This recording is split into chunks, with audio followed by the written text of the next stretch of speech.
अस्सलाम वालेकुम वरहमतुल्लाह। Class 10th के मैथमेटिक्स में हम surface areas and volumes chapter complete कर चुके हैं अल्हम्दुलिल्लाह। तो 8वां चैप्टर जो हमारे मैथमेटिक्स का है, इंट्रोडक्शन टू ट्रिग्नोमेट्री, वो आज से हम स्टार्ट करने जा रहे हैं। इस चैप्टर को स्टार्ट करने से पहले हमें कुछ बेसिक चीज़ों पे ध्यान देना है। जैसे कि क्लास 8th में हमने पाइथागोरस थ्योरम के बारे में जब थोड़ी सी जानकारी हमने उसके बारे में जब हासिल की थी, तो कुछ ट्रिपलेट्स हमने वहाँ पे उनके बारे में भी जान लिया था। ठीक है? उनका भी इस्तेमाल हमें इस चैप्टर में नहायत ही अहम है। इसके अलावा अगर हम बेसिक कंसेप्ट देखें ट्रिग्नोमेट्री का, अगर डेरिवेटिव मीनिंग पे हम जाएं तो ये actually it is made up of three different words. One is try, another is gone, and metron. ठीक, try means three, जैसे triangle made up of three angles. Try means three. Gone means side. And now metron means to measure or to assess or to calculate, या directly हम कहेंगे to major, किसी चीज़ को मापना। अब किन चीज़ों को हम माप रहे हैं? साइड्स को हम माप रहे हैं। अब कितने साइड्स हम माप रहे हैं? 3 साइड्स। मीन्स अगर हमें कोई 3 साइडेड शक्ल दी जाए, कोई 3 साइडेड फिगर, तो हम डायरेक्टली अंदाज़ा लगाते हैं कि it is a triangle. Means we are concern with triangles here. अब इस चैप्टर में हमें सिर्फ एक्यूट एंगल्स से वाबस्तगी है, वो भी उन ट्रायंगल्स में जिनका एक जाविया या जिनका एक एंगल 90 डिग्री हो। एक एंगल 90 डिग्री है और बाकी जो दो एंगल्स है they are complementary angles which they are acute. अगर हम एक ट्रायंगल लें जिसमें ए बी सी 3 वर्टिसेस है, यहाँ पे since it is right angled at B, ऐसे में हमें दो चीज़ों का ख्याल रखना बहुत ज़रूरी है।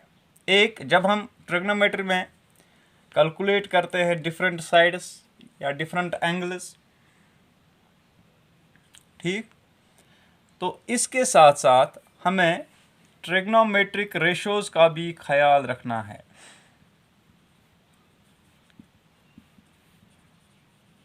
रेशोज, ठीक है। तो एक्चुअली वो क्या होते हैं? आर्यभट्ट ने बहुत ही बड़ा काम किया। Actually he gave the concept of these ratios. पहले उसने कंसेप्ट दिया कर्व का, ठीक है ना। तो कर्व के थ्रू वजूद में आया जिसको हम कहते हैं sine. Actually it was later on translated to the Spanish language. तो स्पेनिश लैंग्वेज में साइन बोलते हैं इसको। एक्चुअली जो मदर टंग यूज़ की थी आर्यभट्ट ने इसके लिए, उसमें जो वर्ड था दैट वाज आर्धा जया, ठीक। उसके बाद ये शॉर्टन किया गया, जीवा लिखा गया।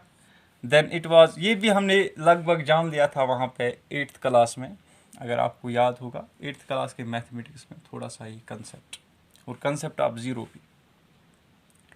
तो इन ट्रिग्नोमेट्रिक रेशोज़ में हम सिर्फ जो शॉर्ट फॉर्म है वो लिखते हैं। पूरा मतलब जैसे हम साइन का लिखते हैं SINE के बदले हम डायरेक्ट लिखते हैं SIN, साइन, ठीक है ना। अब कोसाइन के बदले हम लिखते हैं कॉस।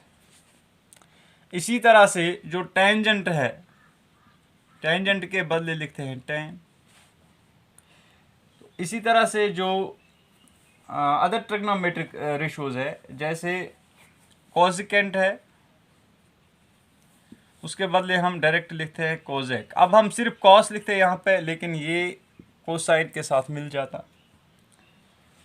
सेकेंड के बदले हम लिखते हैं सेक, और कोटेजेंट के बदले हम लिखते हैं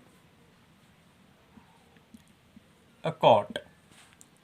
इसके अलावा हमें ये भी जहन में रखना है कि साइन का जो अपोजिट है, साइन का जो अपोजिट है दैट इज कॉजेक। इसी तरह से कॉस का जो अपोजिट है दैट इज सेक। इसी तरह से टैन का जो अपोजिट है दैट इज कॉट। ठीक।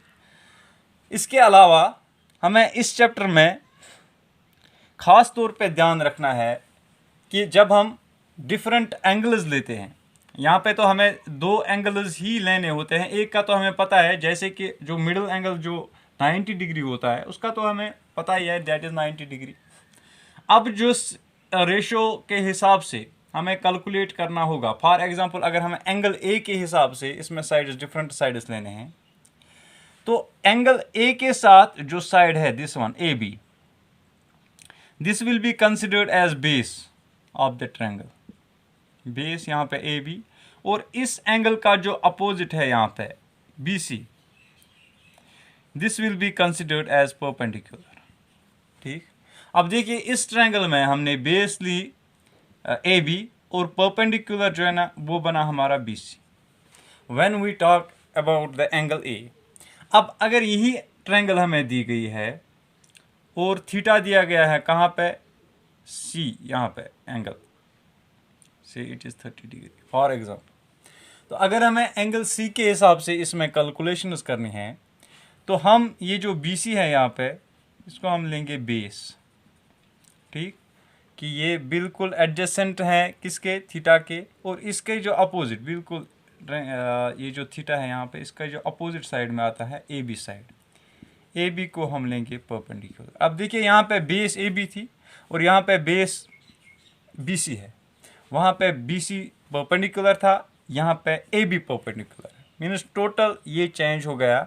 तो ये कुछ चीज़ें जहन में रखनी है। इसके बाद हम इंशाल्लाह इस चैप्टर में कोई भी क्वेश्चन सॉल्व कर सकते हैं। और इसके साथ साथ जो पाइथागोरियन थ्योरम है कि the square of the longest side is equal to the square of the sum of the squares of these two sides perpendicular and base, तो वो भी हमें इस चैप्टर में अप्लाई करनी